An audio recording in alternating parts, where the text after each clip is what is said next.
Yeah, my wife knows how to work a red carpet. I'll say that. Yeah, she might be the Beyonce of red carpets. So she's turned that into an athletic event. I see what goes into that. Real science. It's unbelievable. You guys see the finished product. I see a totally destroyed closet, bedroom, and kitchen. So Ryan Reynolds just insulted an entire state to sell boxed wine. And honestly, it might be his biggest marketing disaster yet. Before we dive in, hit that subscribe button, because we're about to expose some seriously tone-deaf celebrity cash grabs. And trust me, you're going to want to see how this plays out. Here's the thing, Ryan Reynolds has built his entire brand on being the relatable celebrity, the self-deprecating funny guy, the underdog who made it big. But when I read his recent interview with the Minneapolis Star-Tribune about his new wine brand, I realized something. This whole everyman persona? It's just another product he's selling. And Minnesota isn't buying it. Let me paint you the picture of what just happened. Ryan Reynolds is now selling wine in Minnesota. Not just any wine, boxed wine called Ugly Estates. And according to him, Minnesota is the perfect market because we're apparently a state of underdogs who'll drink anything cheap. Yeah, he actually said that. The Star-Tribune interview opens with this gem.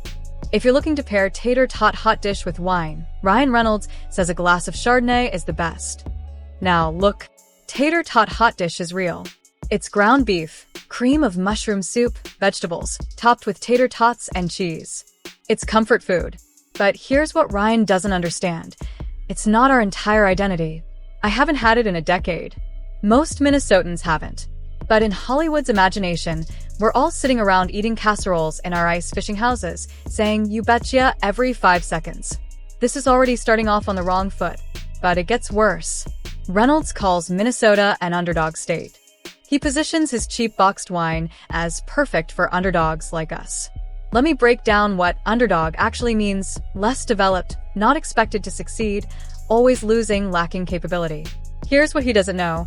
Minnesota consistently ranks in the top 5 best states in America. We're number 4 according to U.S. News. Top 10 in education, healthcare, quality of life, and economic strength. We have 17 Fortune 500 companies. Target, Best Buy, 3M, General Mills, United Health, all headquartered here. Does that sound like an underdog to you? But Ryan doubles down. He says, you want to go to places that will get it. I don't think Martha's Vineyard is going to really embrace this the way Minnesota might. So let me translate. Martha's Vineyard, where wealthy East Coast elites live, won't drink his cheap wine because they have standards. But Minnesota? Oh, we'll drink anything. We can't tell good from bad. We're just happy someone's paying attention to us. What kind of marketing strategy is that?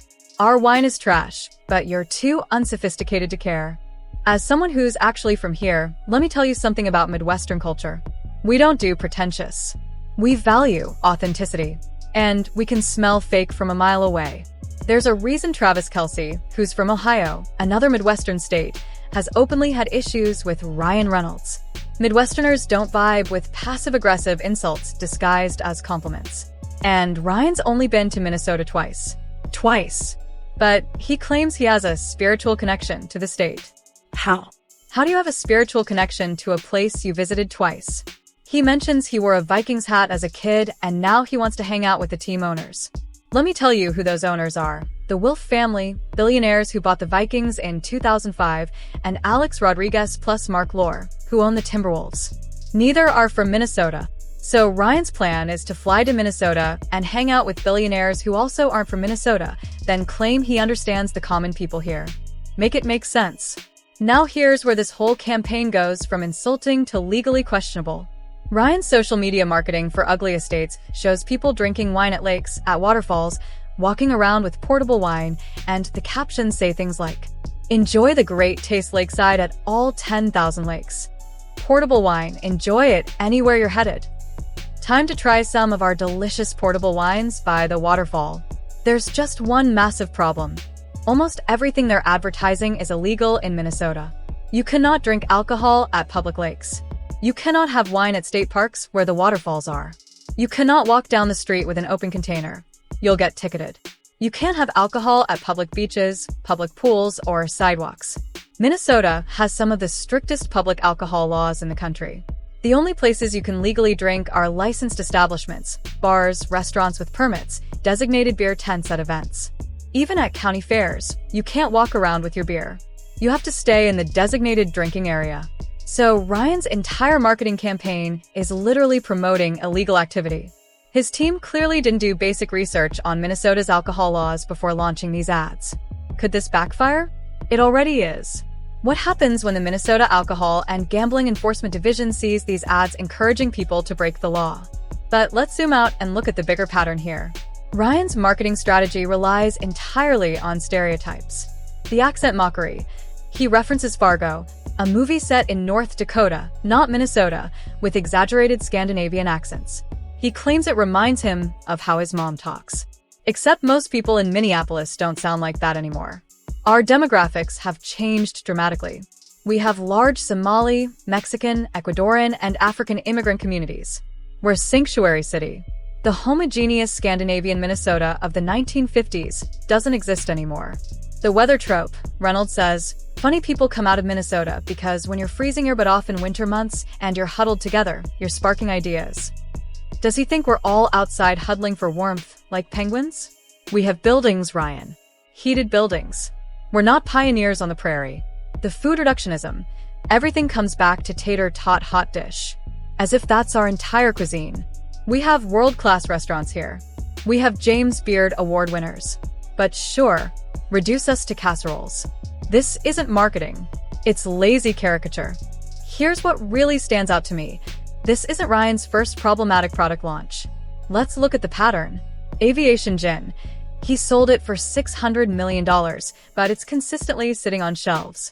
Go to any liquor store and see how much aviation is collecting dust. Mint Mobile. Sold to T-Mobile for over $1 billion. Great for Ryan, but customers complained about service quality and feeling misled by the cheap marketing. Now Ugly Estates. Already pulled out of Texas, where it launched last spring. Now it's only in Minnesota, exclusively available at about 100 retailers. That's not a successful rollout. That's a product struggling to find a market. Do you see the strategy?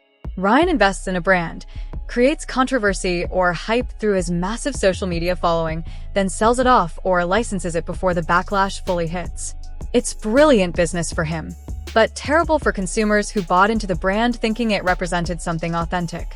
In the interview, Reynolds says, "I'm really proud of the marketing that we do, but I'm also more proud of how you build business through emotional investment. You build storytelling through emotional investment. Emotional investment. Let that sink in. The market." He's selling cheap box wine by calling an entire state unsophisticated underdogs who'll drink anything. That's the opposite of emotional investment. That's emotional manipulation. Real emotional investment would be researching the state, understanding its culture, highlighting what makes it special, creating a product that actually fits the market. Instead, Ryan saw Minnesota's strong economy, our high consumer spending, our educated population, and thought, I can exploit this market with minimal effort. He has all the corporate buzzwords, but zero follow-through. Underdog stories. Emotional investment. Authentic marketing. None of it matches his actual strategy. Let's talk about something else that bothers me. Ryan Reynolds and Blake Lively are fitness enthusiasts. They post constantly about healthy living, working out, wellness routines. Blake has her own lifestyle brand. Yet Ryan's portfolio includes gin, flavored vodka mixers, and now cheap box wine. Products he likely never consumes himself. He's selling alcohol, a product linked to cancer, liver disease, domestic violence, and preventable deaths, while maintaining his healthy Hollywood image. I'm not saying celebrities can't have business ventures outside their personal lifestyle, but there's something deeply cynical about marketing products to regular people that you wouldn't touch yourself. It's like a vegan owning a chain of steakhouses. Sure, it's business, but it reveals what you really think about your customers. The message is clear. This product isn't good enough for me, but it's good enough for you. Ryan's approach violates all three. His brand is built on manufactured authenticity, the carefully crafted regular guy persona that sells products to actual regular people. There's arrogance in assuming Minnesotans won't notice they're being insulted. And the entire campaign is hype without substance. Cheap wine marketed through celebrity attachment rather than quality. What do you think will happen? Will Minnesotans embrace ugly estates out of spite, proving Ryan wrong? Or will they reject it, showing that you can insult your target market into buying your product? My prediction? This wine fails in Minnesota within a year. It'll follow the same trajectory as the Texas launch. Initial buzz from the Reynolds name, poor sales, quiet withdrawal from the market. Remember when Ryan said he wants to hang out with the Vikings and Timberwolves owners because they're really interesting people? Zygi Wolf owns the Vikings. He's worth over $1 billion. Since buying the team in 2005, the Vikings have been to the playoffs multiple times but never won a Super Bowl. The team has cycling through coaches, can't find a stable quarterback, and has had numerous scandals including Adrian Peterson's child abuse case. Alex Rodriguez owns the Timberwolves. He's the former baseball player who was suspended for using performance-enhancing drugs. Not exactly a Minnesota icon.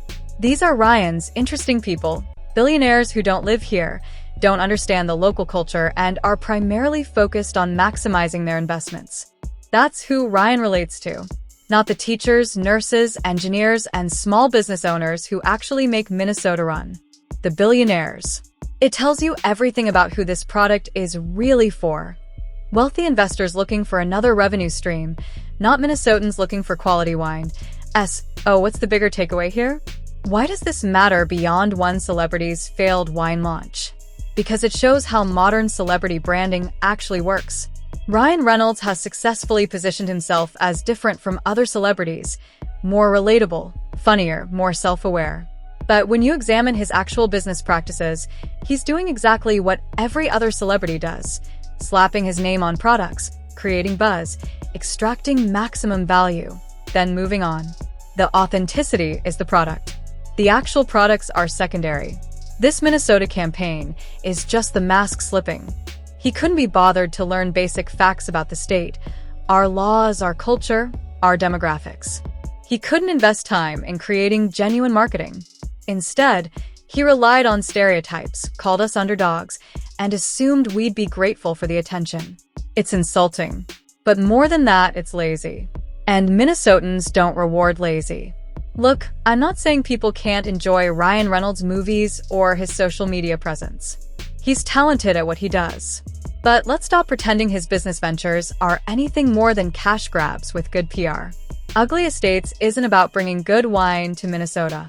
It's not about celebrating our culture or building genuine connections.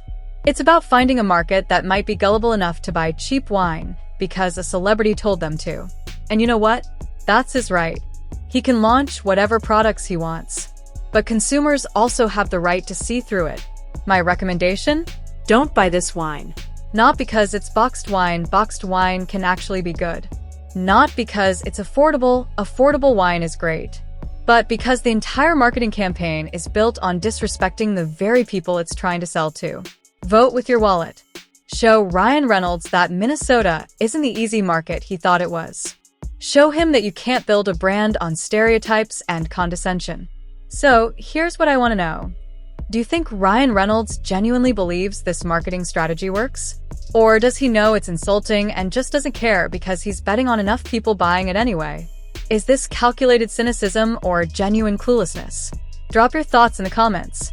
I'm genuinely curious if you think this is a marketing genius playing 4D chess or just another celebrity who's out of touch. And if you're from Minnesota, tell me, would you buy this wine? Would you give it a chance? Or is this an instant pass for you?